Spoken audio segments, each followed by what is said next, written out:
Hello friends, কেমন আছো তোমরা সব? আমি কিন্তু বেশ ভালোই আছি বলতে পারো। তাই কিন্তু আজকে চলে গেছিলাম হচ্ছে একটু শপিং করতে, মানে একটু কেনাকাটা করতে।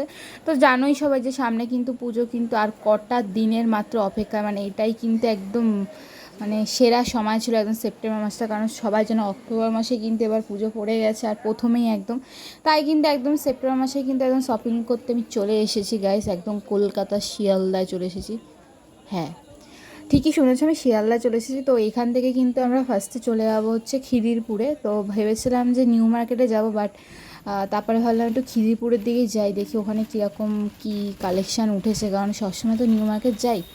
তো দেখতেই পাচ্ছ ফার্স্ট হচ্ছে এই নিউ মার্কেটের সামনে দিয়ে বেরোচ্ছি। বাট কী বলো তো গাইস, এই নিউ মার্কেটটা দেখলে না মনের মধ্যে এমন করে যে কি বলবো, উতাল পাতাল একদম এদিক ওদিক হয়ে যায়। এটা দেখলে মনে হচ্ছিলো কি মানে এখানেই নেমে হয়তো কেনাকাটাটা শুরু করে দিই। বাট কি বলবো, যেটা একদম মেয়েদের তো এটাই হচ্ছে ইসে, যে যেটা একবার বলে মুখ দিয়ে সেইখানেই তো যাবে, সবাই আশা করি জানো এটা।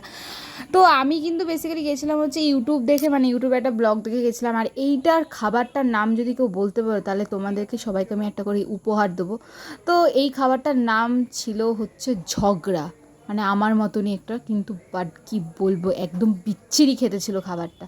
তো তারপরে কিন্তু এই এনার হচ্ছে মানি ব্যাগের খুব আকাল পড়েছিল বলে একটা মানি ব্যাগ, কিন্তু সুন্দর মানি ব্যাগ, খুবই কম দামে আমরা পেয়ে গেছিলাম বলে কিন্তু নিয়েছিলাম। তারপরে কিন্তু আমরা এখানে খোঁজাখুঁজি করছিলাম যে আদৌ দোকানটা কোথায়, মানে ইউটিউব দেখে এসেছি তো একটুখানি কনফিউজ ছিলাম। তো তারপরে যেহেতু ফোন নাম্বারটা দিয়ে দিয়েছিল ওখানে, তো সেটা দেখে আমরা ফোন করার পর কিন্তু ওখান থেকে আমাদেরকে লোক পাঠিয়েছিল, তো এরা কিন্তু আমাকে নিয়ে যাচ্ছিলো। আর বিশ্বাস করো বা গাইস, ভীষণ ভয় পেয়েছিলাম, ভেবেছিলাম হয়তো নিয়ে গিয়ে হয়তো মার্ডার করে হয়তো রেখেই দেবে, বাট না, এটা সত্যিই হয়তো ঠিকই ছিল। আর হ্যাঁ, এটা দেখে অনেকেই বলছে ই বাবা, পুজোতে কি আবার এরকম জিনিস পরে ঘুরবে নাকি? না, আমি হচ্ছে পুজোতে এবার ঘুরবো না ঠিক করেছি। এবার আমি একটুখানি নাচের প্রোগ্রামে যাব ঠিক করে রেখেছিলাম। তো তার জন্য কিন্তু একটু নাচের ড্রেস কেনাকাটা করতেই কিন্তু আজকে এই ব্লগটা। তো তোমরা যারা যারা ভাবছো যে পুজোতে নাচের ড্রেস কিনবে, তাদের একটা কথা বলেইছি, তোমরা কিন্তু খিদিরপুরে যেতে পারো, খুব ভালো ভালো ড্রেস। বাট আমার এখানে কিছু না ড্রেস পছন্দ হচ্ছিল না, মানে আমি না কালার পাচ্ছিলাম না, ওর জন্য না আমি আবার এখান থেকে অন্য জায়গায় যাওয়ার জন্য কিন্তু রেডি হয়েছিলাম। আর একটা জায়গারও ব্লগ দেখেছিলাম। আর এইটা মানে কি ব্রিজ বলো, তোমরা যদি বলতে পারো তাহলে তোমাদের জন্য একটা উপহার আছে। তো যাই হোক, এখান থেকে কিন্তু আর বিশ্বাস করো গাইস, কি বলবো, আকাশটা যা লাগছিল একদম দুর্দান্ত। আর এই যে আমাদের নবান্ন, আমি কিন্তু ফার্স্ট টাইম এই নবান্নর সামনে এসেছি। বাট মানে কেউ এটা নিয়ে ইয়ার্কি ঠাট্টা করো না। দেখো, সবাই যে সবসময় যে নবান্ন দেখতে যাবে এরকম তো কোনো মানে নেই। তো আমি এইখানটা দিয়ে যাচ্ছিলাম বলে তোমাদের সাথে একটু নবান্নটা একটু শেয়ার করলাম। তো দেখতে পাচ্ছি একটুখানি রোদে একটু ফিল নিচ্ছিলাম, আর এইদিকে কিন্তু হঠাৎ করে দেখলাম ঝগড়া বেঁধে গেলো। মানে আমি যেখানে যাব সেখানে ঝগড়া হবে না, এটা তো কখনো হতেই পারে না। আর বিশ্বাস করে আমার না ঝগড়া দেখতে হেভি লাগে। তো তারপরে এই গল্প করতে করতে কিন্তু চলে এসেছে আমাদের মেন জায়গাটায়, হচ্ছে আরিয়ান ড্রেসেস। তো এইখান থেকেই কিন্তু আমাদের মানে মেন ইসে ছিল যে এখান থেকে আমরা কিনবো। বাট আমরা ফার্স্টে খিদির পুজো তো চলে গেছিলাম, তার জন্য আর এখানে ফার্স্টে আসিনি। তো এখানে আস্তে আস্তে প্রায় 3:30 বেজে গেছিলো। আর দেখতেই পাচ্ছ মানে বহুত বহুত বহুত বহুত কালেকশান, মানে তোমরা না আসলে বুঝবে না। আর আমাদের এখানে চাও দিয়েছিলো, ওদের খুব আপ্যায়ন খুবই ভালো ছিল, কথাবার্তা সব খুব মানে ফ্রেন্ডলি ছিল এখানে। আর দেখতেই পাচ্ছ তোমরা সমস্ত রকমের মানে লেহেঙ্গা থেকে শুরু করে শর্ট, তারপরে লেদারের জ্যাকেট, প্যান্ট, তোমরা যা চাইছো মানে এখানে নাচের বাদেও তোমরা এমনিও টুকটাক জিনিস এখানে কিন্তু খুব পাইকারি দামে কিন্তু তোমরা এখান থেকে পেয়ে যাবে, খুবই পাইকারি। আর লং ড্রেস থেকে শুরু করে সব পেয়ে যাবে। তো আমি কিন্তু এখান থেকে কিছু কিছু ড্রেস আমি এখান থেকে নেওয়া হয়ে গেছিলো। তারপরে ওখানকার দাদাগুলোই বলছিলো যে তোমরা একটু ভালো করে একটু ঘুরিয়ে দেখিয়ে দাও লোককে, যাতে এখানে লোক চিনতে পারে। তো তোমাদের জন্য কিন্তু একটু ভিডিওটা ভালো করে করা, তো তোমরা দেখে কিন্তু এখানে মানে আসতে পারো। যারা ভাবছো যে পুজোতে তোমরা নাচের প্রোগ্রামে যাচ্ছ বা নাচের প্রোগ্রাম করবে, তারা আমি বলবো এই জায়গাটাই হচ্ছে একদম পারফেক্ট জায়গা, প্রচণ্ড কম দামে, মানে 400-500 থেকে কিন্তু এইগুলো হচ্ছে 300-400 থেকে কিন্তু এগুলো স্টার্টিং। আর লং ওগুলো কিন্তু 500 টাকার মধ্যে তোমরা এরকম পেয়ে যাবে, মানে প্রচণ্ড কম দামে, বলতে একদম পাইকারি, মানে পাইকারিও মনে এরকম দেবে না, এরকম একটা ব্যাপার।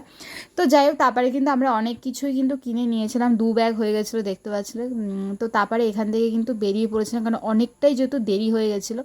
এখান থেকে এই স্টেশনটার নাম হচ্ছে বাগনান। তোমরা কিন্তু যারা যারা আসবে, আমরা ভুল পথে এসেছিলাম, মানে আমরা বাস ধরেছিলাম।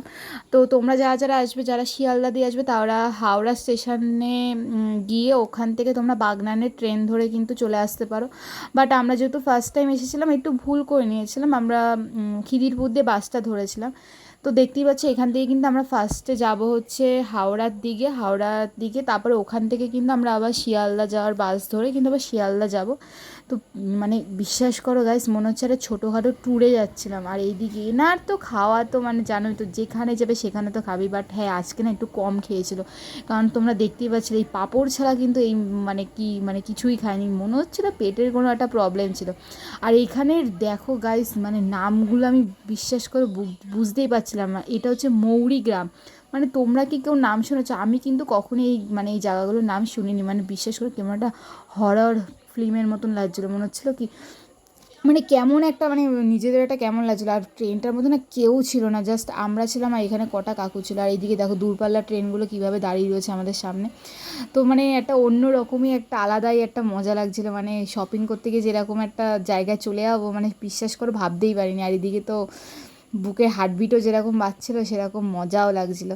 তো দেখো তোমাদের সাথে একটু শেয়ার করলাম। আর আরও একটা কথা, তোমরা যারা আবারও বলছি, যারা তোমরা ভাবছো তারা কিন্তু এই আরিয়ান ড্রেসে গিয়ে কিন্তু তোমরা নাচের ড্রেসগুলো কিনতে পারো প্রচুর কম দামে। আর আমরা কিন্তু এসেছিলাম হচ্ছে হাবড়ার দিয়ে, তো বুঝতেই পারছো কতটা দূরত্ব পথ। আর এখানে দেখো জাস্ট ওয়াও লাগছিলো ট্রেনগুলো, মানে আমাদের ট্রেনটা এতটাই বড় লাগছিলো, মানে কি বলবো, মানে ফোনের ক্যামেরাটা দিয়ে সেরকম ভালো হতো, তোমাদের সাথে আরও ভালোভাবে শেয়ার করতে পারতাম। আর এই কাকুটার কোনো ভয় ডর নেই গাইজ, বিশ্বাস করো ওখান থেকে ট্রেন আসছিলো আর এই কাকুটা এইদিকে হাঁটছিলো, কী বলবো। তো ফাইনালি কিন্তু আমরা হাওড়াতে ঢুকে গেছি, মানে ফাইনালি বলতে পারবো, মানে কয়েক ঘন্টা বাদে আমরা হাওড়া স্টেশনে কিন্তু ফাইনালি চলে এসেছি। আর এদিকে কিন্তু লোকগুলো দাঁড়িয়ে ছিল যে কখন আসবে ট্রেনটা আর আমরা কখন উড়ে উড়ে গিয়ে ঢুকবো। তো যাই হোক, তারপরে কিন্তু এখান থেকে কিন্তু একটু জল টল একটু খাবার দাবার টুকটাক খেয়ে কিন্তু আমরা বেরিয়ে পড়েছিলাম আবার শিয়ালদার দিকে, কারণ জানোই যে সেই সকালটা বেলা বেরিয়ে কিন্তু জাস্ট এই ড্রেসগুলোই কিন্তু গেছিলাম। আর হ্যাঁ, তোমাদের সাথে আবার নিউ মার্কেটের ব্লগ শেয়ার করবো, আরও সুন্দরভাবে শেয়ার করব, কারণ এটা হয়তো একটু তোমাদের বুঝতে একটু প্রবলেম হতে পারে, তো যতটা পেরেছি তোমাদেরকে ততটা বোঝানোর চেষ্টা করেছি। আর এরপর যখন নিউ মার্কেটের ব্লগটা শেয়ার করবো তখন তোমরা আরও ভালোভাবে বুঝতে পারবে যে নিউ মার্কেটে কেন মানুষ আসে গাইজ, যারা আসে তারা জানে। আর এদিকে একটু ভুঁড়ি ভোজও পেট ভোজ কি এটা বলে, ভুঁড়ি ভোজ করে নিলাম আমরা শিয়ালদাতে এসেই। তো বিশ্বাস করো গাইজ, আমি একটা কথাই বলবো, এই শিয়ালদা স্টেশনে এখান থেকে কোনো বিরিয়ানি খেও না, একদম বেকার ছিল বিরিয়ানিটা। তো ফাইনালি দেখতেই পাচ্ছ কথা বলতে বলতে আমরা কোথায় চলে এসেছি, একদম আমাদের বাড়ির এলাকাতে চলে এসেছি। এখানে এসে একটা জোরে একটা নিঃশ্বাস নিলাম গাইস, কী বলবো। ভিডিওটা ভালো লেগে থাকলে একটা লাইক করে দিও, সাবস্ক্রাইব করতে কিন্তু একদমই ভুলে যেও না। Thanks for watching my video, tata.